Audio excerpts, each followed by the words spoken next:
আয়ের চেয়ে ব্যয় কমলে তা সামাল দিতে কম মূল্যের পণ্যের দিকে ঝোঁকে সাধারণ মানুষ। এতে এ ধরনের পণ্যের চাহিদা বাড়তে থাকে বাজারে। কিন্তু মূল্যস্ফীতির পুলপুশ খেলায় সে বাজারও এখন অস্বস্তির।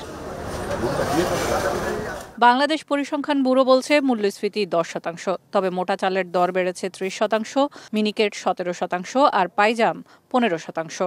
একইভাবে মসুর ডালের দাম বেড়ে হয়েছে প্রায় দ্বিগুণ, তাতে 80% বেশি মসুর ডালের দাম বেড়েছে। গরুর মাংসের কেজি, চিনি আর ভোজ্য তেলের মূল্য বিশ্ববাজারের চেয়ে বেশি বাংলাদেশে। এমন পরিস্থিতি সামাল দিতে মুদ্রানীতিতে মূল্যস্ফীতিকে গুরুত্ব দেওয়া হলেও তা ফলপ্রসূ হচ্ছে না।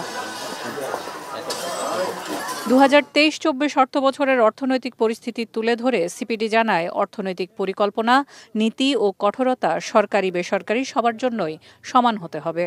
যদি এই ডলার বৃদ্ধির মধ্যেও যদি সরকারের আমদানি করার প্রবণতা যদি অব্যাহত থাকে, উচ্চ সুদে বৃহৎ আকারের প্রকল্প নেওয়ার যদি প্রবণতা থাকে এবং একই সাথে যদি সরকারের অপ্রয়োজনীয় ব্যয় অব্যাহত রাখার প্রবণতা থাকে, তাহলে কিন্তু এর দুর্ভোগ সরকারের মধ্যে যারা আছে তারা তো টের পাবে না, টের পাবে আসলে জনগণ। আমাদের কাছে মনে হয় যে সরকারের উচিত হবে যে এই যে আইএমএফ এর সঙ্গে যে সংস্কারের ক্ষেত্রে যে কিছুটা ফ্লেক্সিবিলিটি, এটাকে যেন সরকার কোনোভাবে দুর্বলতা হিসেবে যেন না বিবেচনা করে, বরঞ্চ এটাকে যে সুযোগ বিবেচনা করে আগামীতে কিভাবে শর্তগুলো পরিপালন করা যায় সেই ধরনের উদ্যোগগুলো নেয়।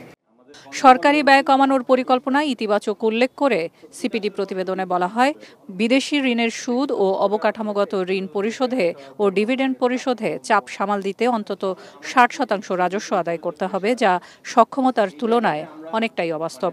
তবে কর আদায় ও কর ছাড় ও প্রণোদনার ক্ষেত্রেও ন্যায্যতা রাখতে হবে। আমি আয় না করতে পারি রাজস্বের মাধ্যমে, তাহলে তো দেখা যাবে যে দিনের শেষে আমাকে ঋণ নিয়ে ঋণ পরিশোধ করতে হচ্ছে। এটা একটা। দুই হচ্ছে, আমার তো টাকার ক্রমাগত একটা অবমূল্যায়নের ঝুঁকি আছে, তাই না? যেহেতু আমি এখন কলিং ব্যাগে আছি, সামনে হয়তো ফুল মার্কেট বেসডে যেতে পারি আর কি।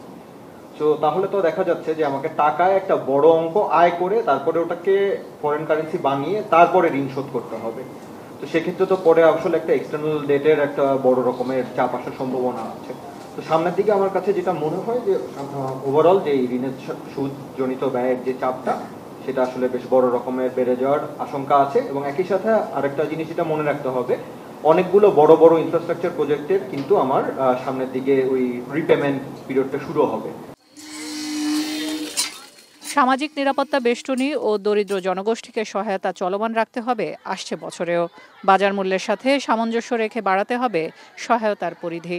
কেননা বেশ কিছু ম্যাচিউরড খাতকে সরকার, এক্সপোর্ট খাতকে, ম্যাচিউরড খাতকে সরকার কর অব্যাহতি দিয়েছেন, কিন্তু আমাদের কাছে মনে হচ্ছে যে ওই খাতগুলোতেও কর অব্যাহতি না দিলেও তারা আসলে তাদের কম্পিটিটিভনেস আসলে ধরে রাখতে পারবে। সুতরাং এই যে কর অব্যাহতি তুলে নিল, তার ফলে সরকারের হাতে কিন্তু ফিসক্যাল স্পেস তৈরি হলো। এই অর্থটি সরকার এখন বিকল্প অন্য জায়গায় ব্যবহার করতে পারবে।